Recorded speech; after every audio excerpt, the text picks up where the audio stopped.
Okay, so I am going to show you how to make my sourdough bread because a lot of people have asked me for this recipe. So here we go. You need the sourdough starter. If you need that from me and you live close by, ask me, I can give you some.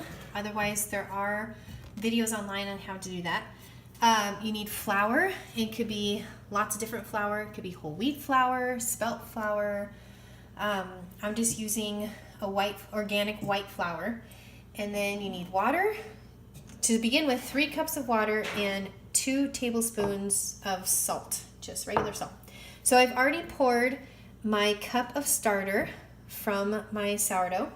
So I add that to the bowl, and everything you use that touches the starter, it has to be either glass, ceramic, plastic, or wood. You don't want to use metal because the metal can actually kill the natural yeast. So we got the 1 cup of starter, and then you want to add about a cup of water. Doesn't have to be exact, you just want to get it stirring. And then you want to add the rest. That's a total of 3 cups water. Filtered water is always better. Just stir that around a little bit, and then you're going to add the 3 cups of flour. 3 cups of flour and the 2 tablespoons of salt. And you're just going to stir that around until the flour is all wet.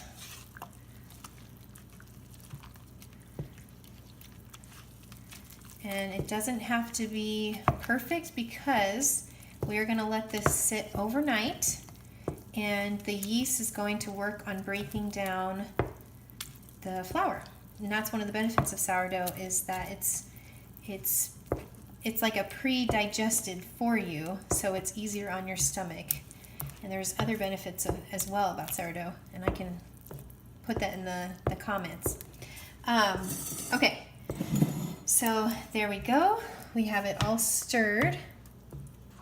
And what you're going to do is you're just going to leave this overnight, covered by a towel, because you want it to be able to breathe, and just set that aside and let that sit overnight. And we have to make sure that we feed our sourdough, so it's always a 1-to-1 when you feed it. So I'm going to give it half a cup of flour, and I can just use this because I had started in the video, and I'm going to add